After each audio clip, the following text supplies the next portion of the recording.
for the polling to start the first phase onwards. What is the desired outcome that you are expecting from this entire Lok Sabha elections? We know that you don't support India Alliance nor the NDA. What is the desired outcome that you expect? You see, people have a right to vote for whatever political party they want, but I hope and expect that every person who has his name on the voter list will come out and cast their vote. Now, what I want the voter to understand is that they must remember in the last 5 years, we had this COVID wave in our country, two waves, wherein more than nearly 5 to 10 lakh people, or maybe a huge number of people died. And the reason was that this government was not prepared.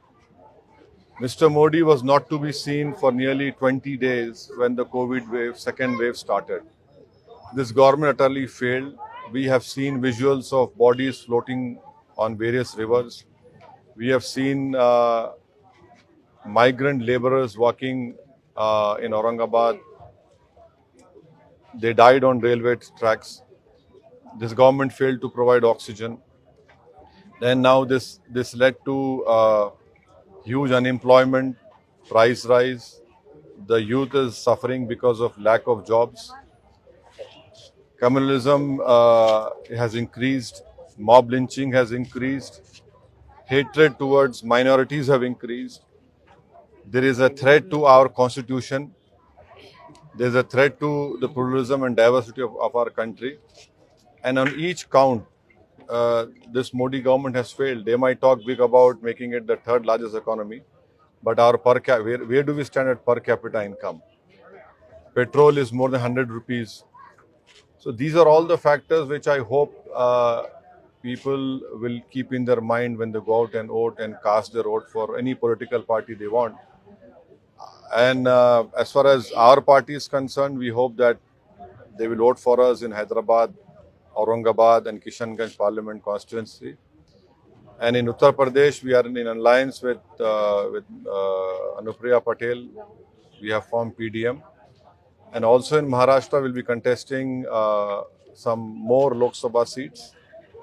And in Tamil Nadu, I hope and I request the people of Tamil Nadu to please support AIADMK wherever their candidates are contesting. So it's very interesting that you have, tied up with some of these very local regional parties like OBC party, like Apna Dal, and AIDMK and all these parties. Is there a specific reason that you decided to go and tie up with these particular regional parties?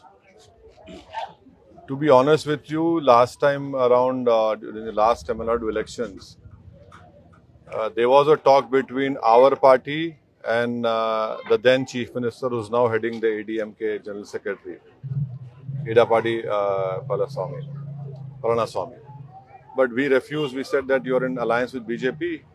We cannot go further. So now they have assured us that they will not be having an alliance with BJP. And in future also, they will be opposing CAA, NPR, and NRC.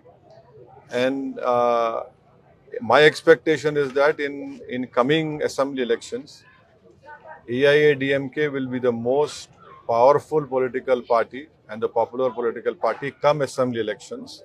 And even now, I expect them to perform very well in the Lok Sabha elections. As far as Uttar Pradesh is concerned, our alliance with Anupriya Patel will continue for the next Uttar Pradesh Assembly elections. We'll have to keep on working. It's going to be hard work, and understand it's a challenge and a great huge opportunity for us. And Maharashtra also will be entering into alliance because Maharashtra, you see, in next 6 months, Assembly elections are going to be held. So we'll have to really gear up, not only fight not only the Lok Sabha election, but also to gear up for the coming Assembly elections, which will be held sometime in October of 2024. Sir, you have seen both the manifestos, the Nyay Patra and what the BJP calls the Sankalp Now, Patra. I have seen the BJP today's advertisement in various newspapers. Please see, when they talk about giving loans or help to start a business from the government, it says SC, ST and OBC. The BJP is even refusing to mention the word minority. Forget about Muslim. The word minority is mentioned in the constitution of our India, and the BJP has this great hatred for the word M, and they have not mentioned minorities. They say scholarships will be given to marginalized communities. Now, who are those marginalized communities? Which community has the highest dropout rate after Dalits are Muslims? BJP has deliberately ensured that the dropout rate increases more in the Muslim community, and they have restricted the pre-matric scholarship from class 9 onwards. When the empirical data say that the dropout rate starts from class 4, 5th and 6th. So this is what BJP has done in last 10 years in marginalizing the Muslim community, making them invisible. And this is what the people of India are seeing. Sir, but if you talk about the Last India question. alliance, there's been speculation that, MIM could ally with Congress, but you have clarified that that isn't the case. Yes, I have given my clarification. But is there a specific reason, even if Congress extends its hand, you don't want to reach out? But see, neither they have extended, neither we are into alliance. Wherever we are in alliance, Uttar Pradesh and Tamil Nadu have mentioned it to you.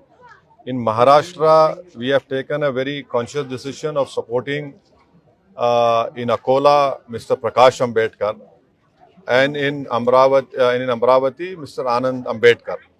And we feel that they are part of Baba Sahib Ambedkar's family, and we owe a great debt of gratitude to them, that they belong to the progeny of Baba Sahib Ambedkar, and we want Dalit voice and the Vanchit voice to be heard in the biggest panchayat of our country.